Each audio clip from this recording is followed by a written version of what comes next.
Com 5 novos municípios, o Brasil agora tem 5.570 cidades. O Piauí, 224 municípios. A gestão dos municípios tornou-se complicadíssimo na última década. Faltam recursos, qualificação dos gestores, respeito à lei de responsabilidade fiscal, transparência e gente para abrigar e entender os desafios das cidades brasileiras. Falando nisso, um dos nossos convidados de hoje virou um especialista e defensor nacional das cidades, em todo o Brasil mesmo. Ele é aficionado por números. Tudo dele tem cálculo no meio e na ponta do lápis. Ele é o terror da Receita Federal porque sempre acompanha os números da arrecadação e dos repasses constitucionais, principalmente. Recentemente, ele lançou o livro O Brasil em Dados Comparados, um livro que até a presidente Dilma Rousseff quer ler e já pediu um outro numa outra área. Mas ele também já foi o maior exportador de mangas do Nordeste e até fretou um Boeing cheinho de mangas para os Estados Unidos, porque até então os Estados Unidos eram um mercado fechado para essa cultura. O nosso convidado é o deputado federal Júlio César de Carvalho Lima, o mais atuante parlamentar brasileiro quando o assunto é município. Um homem de vida simples que até vendeu galinha, mas isso foi há muito tempo, não é, deputado? Boa noite, muito obrigada por ter vindo a Falando Nisso. Essa história de vender galinhas, você vai me contar e eu já vou mostrar para os telespectadores um vídeo para provar como é verdade. Bom, eu sou filho de uma família muito pobre, né? E meu pai não podia me colocar aqui em Teresina, não podia pagar a pensão.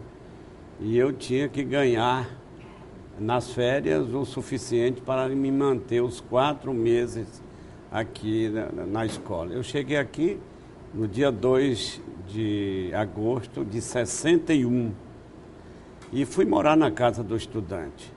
Então, nas férias, eu vendia galinha no auge da construção da barragem de Boa Esperança e eu saía no interior de Guadalupe comprando galinha e ovos.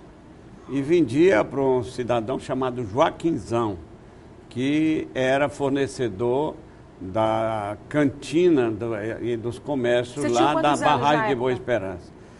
62, tinha 14 anos, 14, 15 anos. Eu fiz isso e eu conseguia ganhar nas férias o dinheiro suficiente para me manter aqui na casa do estudante por 4 meses. Haja galinha e haja pedalada de bicicleta, viu? A gente vai mostrar agora um trecho desse vídeo mostrando exatamente isso. Inclusive quando uma galinha cai da bicicleta dentro de um cemitério e o deputado se assusta e acha num determinado momento que viu uma alma. No ano de 64, ele estudava em Teresina. No período das férias, ele vinha para Guadalupe. De Guadalupe, ele vinha para Santa Rosa, comprar galinha para Santa Rosa, para o Cocal, para o Tabuleirão. Vinha comprar galinha para manter os estudos, para fazer um dinheirozinho, que nessa época tudo era difícil, entendeu? Júlio César foi para o Tabuleirão comprar galinha, veio para o Cocal comprando galinha. Quando chega aqui no cemitério, antes de chegar no cemitério do Pé de Coco, ele embalou a bicicleta e bem na frente do cemitério caiu uma galinha. Ele encostou a bicicleta no pé de cagaita. Quando ele vai pegar a bicicleta, voltou para pegar uma galinha. Quando ele foi pegar a galinha, caiu uns cocos de cima de um pé de coco. Aí ele se assustou, aí voltou. Quando foi pegar a bicicleta, os maribondos esporaram ele. E ele foi embora com a cara toda inchada de maribondo. A gente acabou de ver esse vídeo agora. Essa é uma das histórias curiosas do deputado federal Júlio César, porque a história das mangas também é incrível. Um avião cheio de mangas, que história é essa? Não, nós enchemos vários aviões. Nós tivemos um ano que chegamos a exportar 100 contêineres de 40 pés. Um contêiner de 40 pés enche um avião, é mais do que um avião. Ora eu exportava de avião, ora eu exportava de navio. Aliás, grande parte de navio, porque os custos do avião são bem mais altos. Eram naquela época e são ainda hoje. nós fizemos isso para atender um compromisso com um importador americano que queria urgentemente as mangas do Brasil. Aí foi com você mesmo, foi rápido, entregou na data, Na eles época prezam por ainda isso. um avião cargueiro, um 727 da manga. VASP e saiu aqui do aeroporto de Teresina direto para Miami. Por que você deixou o negócio das mangas, esse negócio empresarial que dava tanto certo e que acabou projetando a imagem do Piauí lá fora? Porque você é formado em Direito, procurador fiscal do Estado, aposentado, construtor, agropecuarista. A política lhe seduziu em que momento? Bom, o momento que eu entrei na política foi logo depois que me formei. Eu fui ser o secretário substituto do secretário Sebastião Leal, que era da Segurança Pública, e de lá, 2 anos depois, eu fui convocado pelo governador Dirceu Arcoverde para ser prefeito da minha terra.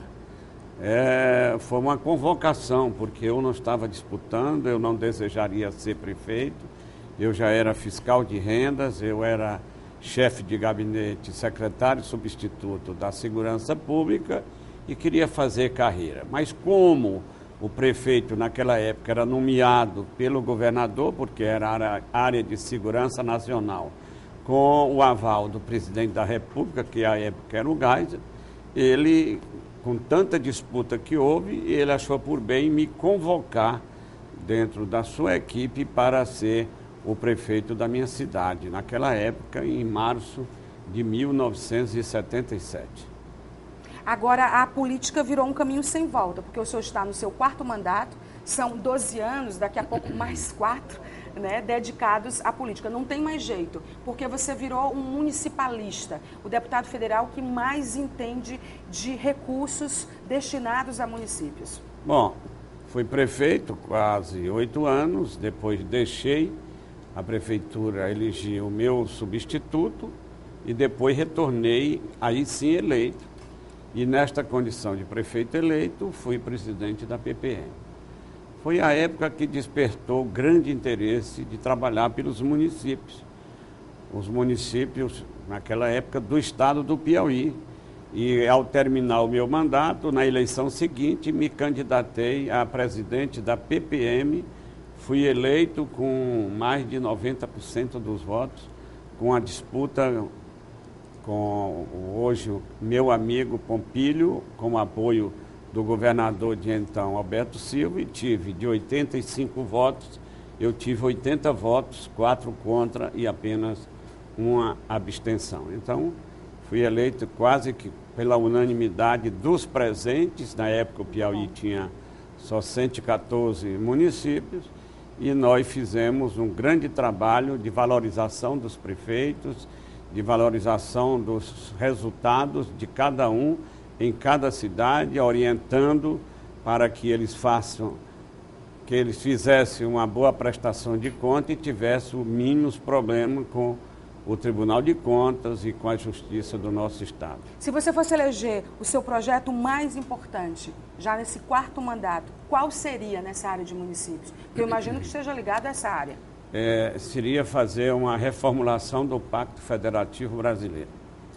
O grande avanço do Pacto Federativo aconteceu na Constituinte, a Constituição de 88, quando a União abdicou de grande parte de recursos de sua competência, como o IPI, o Imposto de Renda, e transferiu para estados e municípios. Ontem, na reunião de prefeitos lá em Brasília, eu tive a oportunidade de conversar com alguns deles. Eles falam em pacto, às vezes são anêmicos, mas na década de 80 foi uma grande transformação do fortalecimento dos municípios do Brasil. Começou em 83 e culminou com a Constituinte, onde foram transferidos só para municípios do IPI, o Imposto de Renda, 13 pontos percentuais. Você tem uma ideia o que é 13 pontos? A preço de hoje, são 40 bilhões de reais. Isso eram recursos arrecadados pela União, que transferiu para os municípios brasileiros. A mesma coisa fez com os estados um pouco menos, Não foram 13 pontos, mas foram 11 pontos. Mas 11 pontos mesmo, cada ponto representa 3 bilhões, eu estou falando é 3 bilhões. E eu falo disso, de parte desse livro, porque esse livro é um resultado de uma pesquisa sua. Isso que você fala, tem muito dele aqui, né? Interessa muito aos municípios. Todos os grandes números do Brasil estão aí. O senhor é um aficionado por números, né?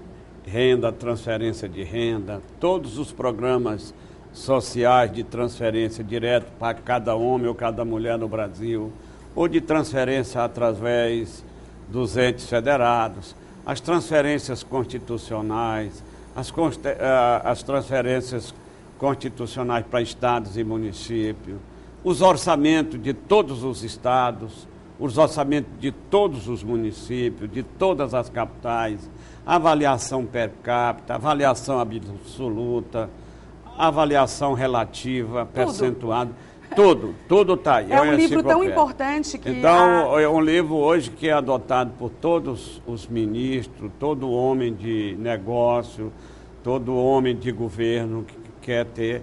Eu mostrei esse livro para a presidente quando ela veio aqui. E ela me chamou à mesa para me explicar. Aí eu expliquei.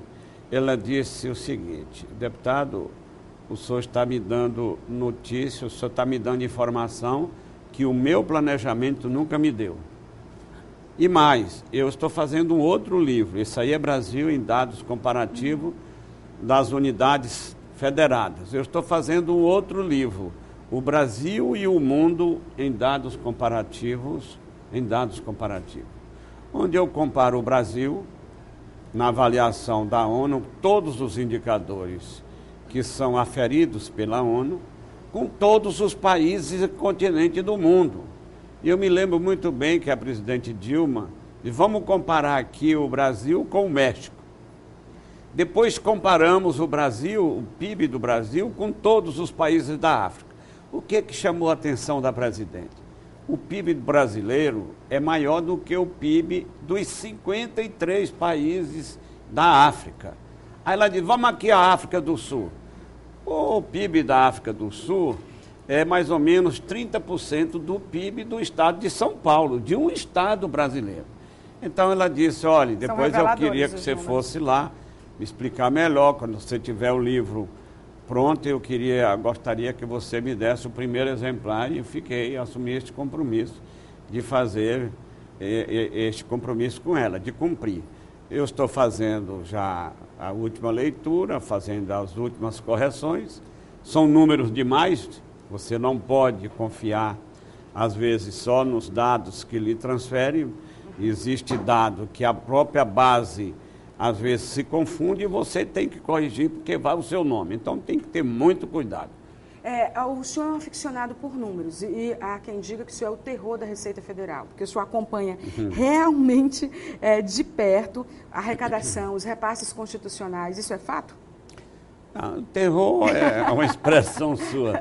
Eu sou muito amigo deles, eu tenho o melhor relacionamento com a Receita, pelo respeito recíproco que eles têm comigo e eu tenho com eles, né? Eu acompanho todos os repasses constitucionais e por mais de 30 vezes eu identifiquei retenções indevidas de recursos que pertencem a estados e municípios. Se não reclamar, não repassa para eles. Então, quem é o beneficiário? São os prefeitos ou os governadores. Nunca vi nenhum prefeito e nenhum governador reclamar. O que reclama sou eu, numa reunião mensal que a Receita e o Tesouro têm na comissão que nós pertencemos, que é a Comissão de Finanças e Tributação, e diplomaticamente, sem querer holofote, sem querer alarde, eu mostro erros para ele e ele reconhece e depois manda pagar. Neste próprio livro tem aí resultado do trabalho até 2011, 6 bilhões e tanto de reais retidos e pago por um trabalho nosso. E se atualizar para o preço até do ano passado, até janeiro, o último foi janeiro deste ano, nós já temos mais de 8 bilhões de reais. Esse dinheiro entrou nos cofres dos municípios e dos estados brasileiros. Então, é um trabalho muito confortante que tem dado resultado, mas nós fazemos isso respeitosamente, não é com terrorismo, não. Deputado, o senhor conhece bem a realidade dos municípios e sabe quanto há necessidade de repasses. Se os municípios têm uma situação financeira tão complicada, por que a gente ainda tem um volume tão grande de políticos se candidatando a prefeito? Nas eleições de 2012 no Piauí foram mais de 500 candidatos, acho até que mais. Esse é um número, inclusive, que eu não tenho absoluta certeza dele, mas eu tenho que estar nessa casa. Por que é tão interessante ser prefeito hoje, se tem tanta dificuldade financeira, se a lei de responsabilidade fiscal impede muito de práticas que eram condenáveis e que hoje foram corrigidas por essa lei? Por que é atrativo ser prefeito? Eu acho que todo cidadão ou toda cidadã tem o desejo de ser o dirigente maior do seu município, do seu estado, do seu país, e independentemente do interesse pessoal. E é a cota de sacrifício que cabe a cada um. Você viu um prefeito renunciando aqui no Piauí. Ele achou que não era mais, não tinha objetivo o exercício do mandato do prefeito. Aquilo foi uma avaliação que ele teve, mas já foi muito importante, porque esse mesmo prefeito que renunciou já foi no passado prefeito e foi um bom prefeito. Então ele achou que no momento ele poderia servir a terra dele como médico bem melhor do que como prefeito e ter as atenções todas em especial para a família dele. Ele achou por bem abdicar de um mandato dado pelo povo. Isso é uma coisa muito rara acontecer, mas aconteceu aqui no Piauí. Então, ser prefeito é um cargo muito nobre. Ser vereador, ser deputado estadual, federal, governador, senador, presidente da República. É a cota que cada um tem. Ser desembargador é muito importante, ser desembargador, ser do Tribunal de Contas. É muito honroso, muito honroso. E a maneira uma oportunidade de cada um tem, homens ou mulheres, de mostrar exatamente o seu valor, o resultado do seu trabalho e a satisfação pessoal que cada um tem de servir o seu povo e a sua gente. Nós vamos agora a algumas imagens de momentos importantes, alguns, né? Porque você viu que tem uma longa história aí. Uma pessoa que começou a vender galinha de bicicleta com 14 anos e hoje está no 4º mandato como deputado federal, tem muito a colaborar e a dividir também conosco. Aí é o momento do lançamento do livro, né? Né? No livro. A gente tem outras imagens também desse mesmo momento, né? Autografando. Aí foi na Assembleia Legislativa do Piauí. Eu lancei. E foi muito prestigiado, né, deputado? Esse aí é na Câmara dos Deputados. Lá... Ele foi lançado em Teresina, na Assembleia, em Brasília, na Câmara dos Deputados. Teve outros lançamentos, ou está previsto mais lançamentos no livro? Nós vamos ter um em São Paulo, na Federação do Comércio e da Indústria, desse novo livro. Eu já fui convidado para isso. Aí é a família prestigiando, né? Exatamente. O senhor consegue conciliar? Porque assim, o senhor é muito dedicado ao que faz, trabalha muito, vive para o trabalho, é a informação que a gente tem. A família fica um pouco em segundo plano? Não, a família convive comigo, mas no trabalho, né? Porque senão nem vê, né? Eu tenho 64 anos, comecei a trabalhar com 9 anos. Nunca gozei férias na minha vida. Nunca tirou férias? Nunca tirei férias. E eu não estou contando isso com vantagem, não, mas o trabalho me dá tanto prazer que faço do trabalho um lazer. Lazer. Mas então, isso não existe, deputado. Não, deve ser difícil trabalhar com você sem férias. Eu me sinto muito bem trabalhar. E começo a trabalhar muito cedo e vou todo dia até meia-noite quando eu não estou estudando. Eu estudo até 1h, 2h da manhã. Não tem um só dia que eu não estudo ou não pesquise. Todos os sites do governo, todos os sites dos estados, acompanho as secretarias de Fazenda de todos os estados brasileiros, os critérios, a evolução das transferências constitucionais, as injustiças, os desequilíbrios regionais em nosso país. É assim que eu levo a vida. Isso me dá muito prazer. A gente fala disso porque numa dessas coberturas jornalísticas em Brasília, eu pedi para sair. num dia de cobertura junto ao deputado. Chegou uma hora que ele trabalhou tanto, que eu disse, deputado, são 4 horas da tarde, eu gostaria de almoçar. E ele riu na hora, você lembra? Porque assim, a gente teve uma jornada de trabalho numa cobertura importante em Brasília e ele não almoça, não dorme, você está vendo aqui como é o ritmo, né? E a gente precisava almoçar. Aí são mais imagens, né, da família acompanhando, também lançamentos. A gente tem outros momentos também do deputado, momentos de lançamento também do partido, né, que tem à frente esse deputado como nome forte aqui, né? Aí também na Assembleia Legislativa, pode ir passando. Aí é na Câmara. Aí na Câmara dos Deputados, né? Sempre envolvido em eventos relacionados aos municípios, né? Esse momento aí, deputado? Não estou... Não dá. São vários momentos, na verdade, que ele tem sempre... É na votação do pré-sal. Esse aí, a nossa bancada deu um show. A sua participação foi super importante. Do deputado Aliás, Marcelo ontem Castro, nós senador. protocolamos, tanto eu quanto o deputado Marcelo, o deputado Ronaldo Caiá, de Humberto Souto, nós protocolamos uma PEC, um projeto de emenda à Constituição, e que fazemos a mudança radical do critério de distribuição dos royalties do petróleo, destinando 30% para a União e os 70% restante, 35%, para estados distribuídos através do critério do FPM, aliás, FPE, e para os municípios, os outros 35% pelo critério do FPM. Então, é uma PEC que nós vamos constitucionalizar o critério, como é constitucionalizado o critério, por exemplo, do FPM, que é o IPI, o Imposto de Renda, está na Constituição. É 21,5% para Estado e 23,5% para municípios. Agora, falando do PSD agora, tem inclusive algumas imagens aí que a gente vai mostrando. O senhor é o nome da sigla aqui no Piauí e teve números importantes conquistados nas últimas eleições. O que eu queria falar não é bem um foco no PSD, que é mais um partido importante, que está fazendo coligações, parcerias. Como político experiente, como é que o senhor acha que a política partidária brasileira vai escapar um pouco desse desgaste junto à população? Qual é o caminho, deputado, na sua opinião?